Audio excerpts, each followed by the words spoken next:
Hai minasan, terima kasih sudah klik video ini dan selamat datang di channel Koronim. Oke, di video kali ini, Mimin akan melanjutkan alur cerita dari anime berjudul Yusha Party wo Suihou Sareta Beast Tamer Saikyoshu no Neko Mimi Shoujo Tudeao. Sedikit review singkat di episode sebelumnya, kita disajikan pertemuan antara Rain dengan kelompok pahlawan yang telah membuangnya dulu, di mana mereka ingin meminta bantuan Rain untuk menaklukkan sebuah dungeon disebut hutan tersesat demi mengambil sebuah tamen suci untuk mengalahkan sang Raja Iblis. Meski Rain sendiri awalnya sempat menolak, tapi setelah dibayang-bayangi ancaman dari Raja Iblis yang akan menimpa para penduduk nanti, mau tidak mau Rain pun terpaksa mengiyakan permintaan mereka. Akan tetapi sebelum itu, Kanade serta Tanya meminta kelompok Arios bersujud meminta maaf atas semua perbuatan mereka pada Rain selama ini. Dan Arios yang tak terima pun langsung mencengkeram baju Rain, lalu menghina Tanya serta Kanade sebagai binatang. Nah, disinilah Rain yang terpancing emosinya pun akhirnya memukul Arios sehingga pertarungan di antara kedua kelompok pun tak terelakkan.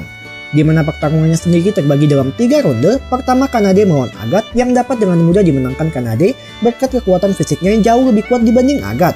Kedua, Tanya melawan Lin serta Mina, di mana meski unggul dalam segi jumlah serta menguasai banyak sihir sekaligus, tapi mereka tetap tak sanggup menandingi Tanya yang hanya dengan sekali jentikan jari berhasil menghapus sihir mereka. Dan kemampuan itu ia sebut sebagai material canceller atau suatu skill menganalisis sihir lawan lalu menimpanya dengan sihir yang lebih kuat. Akibatnya ketika giliran Tanya yang akan menyerang, mereka pun langsung kena mental ketika melihat di langit sudah banyak batu meteor raksasa yang sebentar lagi akan menimpa mereka. Hingga pada akhirnya kedua gadis itu lalu pingsan karena syok. Pertarungan terakhir adalah antara Rain melawan musuh bebuyutannya Arios, di mana Arios sendiri sempat dibuat kaget ketika mengetahui kalau kekuatan fisik Rain kini setingkat dengan monster. Akan tetapi Arios masih belum mau mengakui kekalahannya ketika mengira kalau ia masih bisa unggul dalam segi sihir. Namun Rain yang seorang Beast Tamer pun menggunakan keahliannya dengan menyengat Arios menggunakan seekor lebah pelumpuh hingga membuat tubuhnya jadi kaku. Dan disinilah Rain pun akhirnya memberikan pukulan penghabisan pada Arios yang hal tersebut mengakibatkan sang pahlawan jatuh pingsan, sekaligus membuat beban di hati Rain selama ini jadi menghilang. Petualangan apakah yang selanjutnya menunggu mereka? Oke, seperti biasa, jika kalian suka dengan konten seperti ini, bisa klik tombol subscribe yang ada di bawah. Dan Mimin juga minta like-nya sebagai uang parkir. Tanpa banyak basa-basi lagi, langsung saja simak ceritanya. Lanjut. Di awal scene, kita akan melihat Rain bersama Kanade serta Tanya yang sedang berada di hutan tersesat. Di mana suasana hutan yang gelap dan seram membuat Tanya hendak membakar habis hutannya. Namun hal itu pun dicegah oleh Rain mengingat banyak makhluk hidup yang tinggal di sana.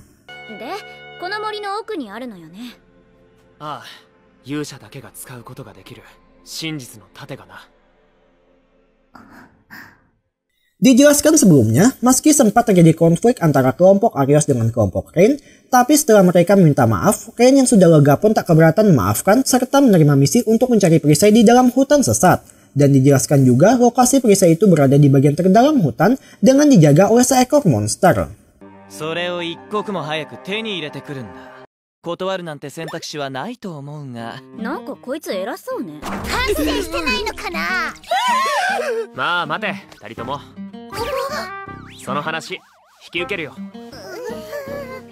Akan tetapi, dikarenakan pertumbuhan pohon di hutan itu sangat cepat, peta yang sudah diberikan Arios sebelumnya pun jadi tak berguna, dan kelompok Rain terpaksa harus mencari sendiri jalan menuju titik tengah hutan.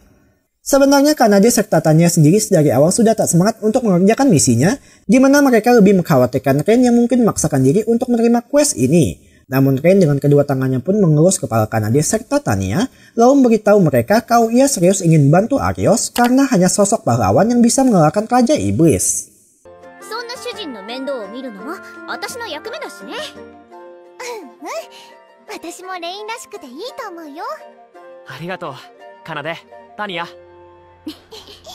Lantas untuk mencari jalan sekarang, Rain pun memanggil seekor burung, di mana jika kalian ingat dengan skill pemindahan jiwa sebelumnya, kali ini ia berniat untuk kembali menggunakannya demi bisa mencari jalan. Sementara Kanade serta Tanya bertugas mengawasi sekitar sekaligus menjaga tubuh Rain. Dan benar saja, Rain yang kini sudah menjadi seekor burung pun bisa melihat jalan menuju inti hutan.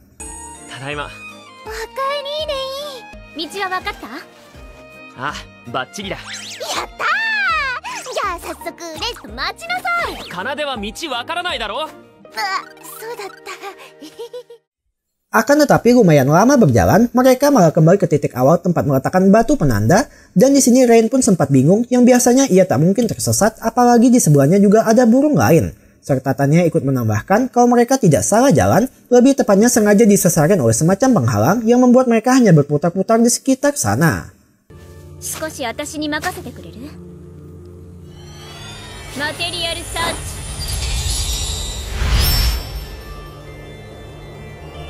なんだこの光。こっちね。 Sembari berjalan mengikuti arahan Tanya, akhirnya mereka pun sampai ke sebuah pohon besar yang diduga penyebab dari semua masalah, di mana pohon itu terdeteksi bisa mengeluarkan sihir ilusi. Lantas, untuk menyelesaikan masalah sekarang, Tanya pun diminta untuk menonaktifkan sihir tanpa harus menghancurkan pohonnya. Namun karena dibutuhkan waktu yang sangat lama, apalagi mengingat kelompok Arios akan kembali meremehkan mereka, Kanade pun berinisiatif untuk menghancurkannya saja. Tapi tiba-tiba...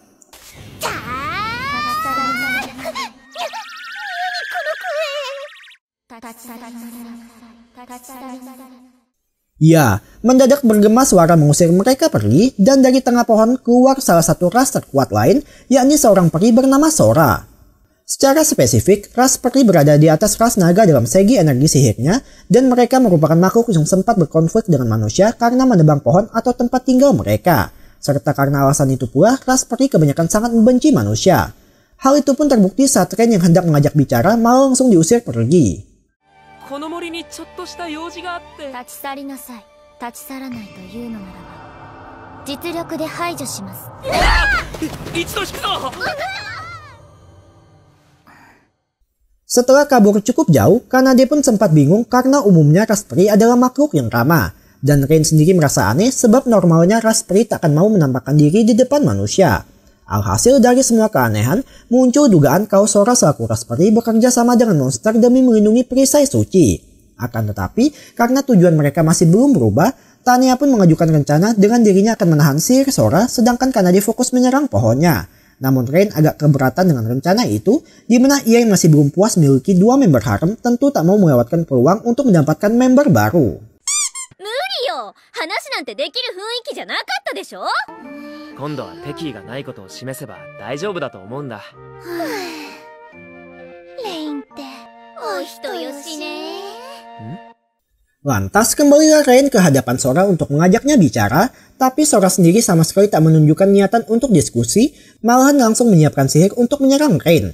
Sontak, Kanade sertakannya di belakang pun langsung waspada, tapi Rain malah bilang tak keberatan jika harus diserang, asal jangan sampai mengenai Tanya serta Kanade di belakangnya. Di mana berkat pengalaman sebagai seorang beast tamer, Rain yang pernah mengalami situasi serupa sudah tahu langkah untuk mendapatkan hati lawan bicaranya, yakni dengan menunjukkan ketulusan tanpa ada niatan tersembunyi. 知ってるんだ。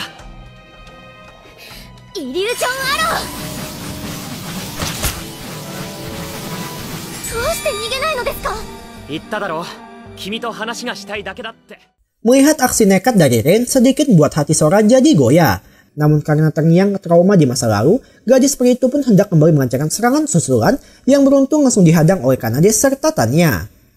Tentu sebagai sesama rekan, Kanade serta Tanya tak tahan jika hanya harus melihat Rain menderita. Dan kali ini giliran mereka yang akan meyakinkan Sora, di mana Kanade mulai menjelaskan kalau Rain adalah orang baik, begitu pula dengan Tanya, dan ujungnya mereka malah jadi beradu argumen tentang kebaikan Rain. Namun setidaknya Sora jadi sedikit menurunkan kewaspadaannya, serta mau mendengar tujuan kedatangan mereka. 空は初めて出会いました。ひとまず話を聞きましょう。なるほど。つまりレインたちはその勇者の代わりに真実の盾を求めてやってきた。そういうことなのですね。ああ。 Setelah mendengar alasan kedatangan mereka, Sora tetap menolak menonaktifkan penghalang karena pohon itu merupakan pintu pembatas menuju desa peri. Dan faktanya mereka sama sekali tidak pernah bekerja sama dengan monster, malahan ras perilah yang telah menjaga perisai itu. じゃあ魔物は？あの勇者が偽情報をつかまされたんでしょ。少し待っていてください。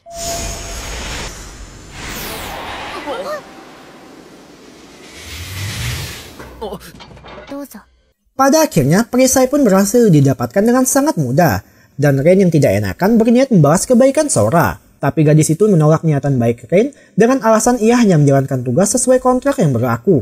Namun bisa kita lihat gadis itu seperti menyimpan sesuatu yang tak bisa diungkapkan.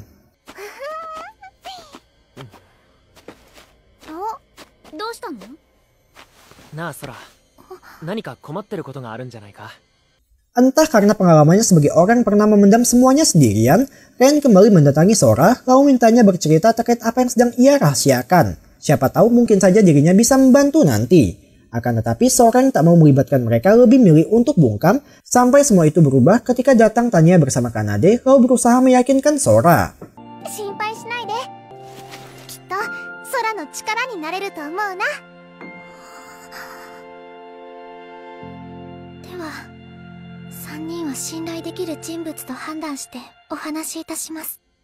Dijelaskan Sora memiliki seorang adik kembar bernama Runa yang sifatnya berbanding terbalik dengan dirinya. Tapi meski begitu, hari-hari yang mereka lalui bersama terasa sangat menyenangkan. Selain itu, Sora juga menjelaskan kalau jalan menuju desa peri tak hanya satu, melainkan masih ada beberapa pohon yang menjadi jalan penghubung. Sampai suatu hari mereka kebetulan keluar dari penghalang karena punya sedikit urusan, tapi malah tak sengaja bertemu dengan monster yang menyebut dirinya sebagai pasukan Raja Iblis. Awalnya Sora serta Runa sendiri memutuskan untuk melawan, tapi masalahnya serangan yang mereka lancarkan justru tak mempan, dan berujung membuat sang adik Runa jadi ditangkap.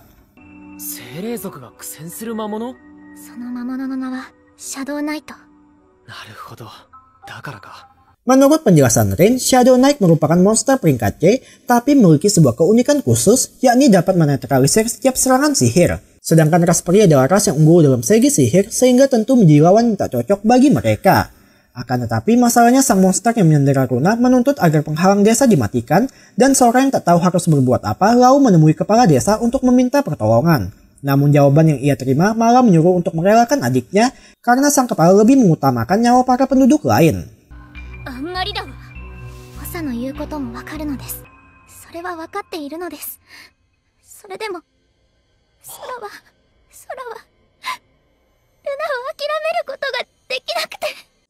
Melihat Sora yang menangis penuh kesedihan, Rain dengan senyuman manisnya lalu menawarkan bantuan untuk akan membawa Runa pulang dengan selamat.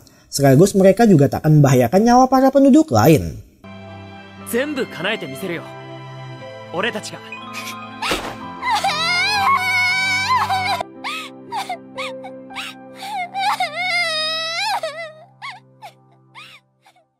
Mampukah Rain menyelamatkan Runa dan memperoleh member harem baru? Nantikan di episode 7. Oke minasan, cukup sekian alur cerita dari anime berjudul Yusha Party Wosui Hosareta Beast Tamer Saikyoshu Nekomi Shoujo Todeao episode 6 kali ini. Jangan lupa untuk terus dukung channel ini dengan cara klik tombol subscribe, like, komen, serta share yang ada di bawah. Sora Dewa, mata ne.